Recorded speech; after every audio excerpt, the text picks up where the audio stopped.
The case has been known to us since 2007, when the mom first came into us after the first baby was born. She needed assistance in terms of applying for a child support grant, for food and clothes and things like that, and we assisted her and continued to assist her for a couple of years, just giving support and guidance. The mom was uneducated. She'd grown up on a farm, very poor kind of parenting skills, but she was able to bond with her baby.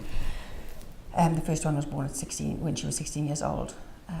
She then came back to our offices again after the birth of the first child.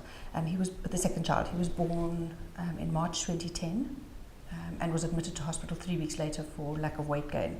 So there were concerns right from the word go with him. When the first baby was born, the mom was very young, but she wasn't drinking, and I don't think at that stage was ill. She was in a better place emotionally and physically to take care of him. But I think that after that she contracted HIV.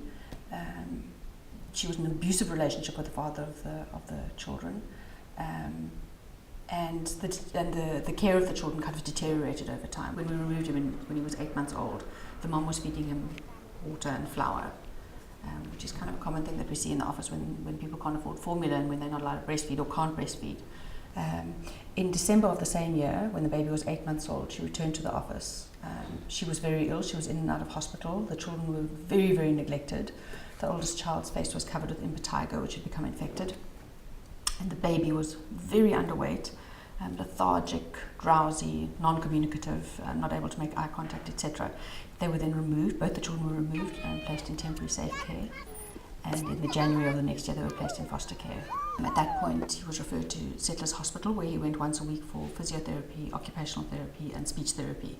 He was also seen by the dietitian, where he was put on special porridge, kind of vitamin-enriched, fortified food to help him grow. And the progress since then has been immense. I mean, where he wasn't talking before in our preschool, he started talking, he started communicating and interacting with other children. His posture improved, he was clearly strengthened, he developed muscle tone, which he didn't have before. He was really just a floppy baby. So, with the intervention of all the specialists, there was just a huge amount of progress in his care. Today was quite naughty. I was quite surprised. I had to speak to him quite firmly because one of the little girls had her little juice bottle up, a little plastic bottle up to her face, and he just like bumped it into her face and connected with her teeth, And that could have been really painful. It probably was.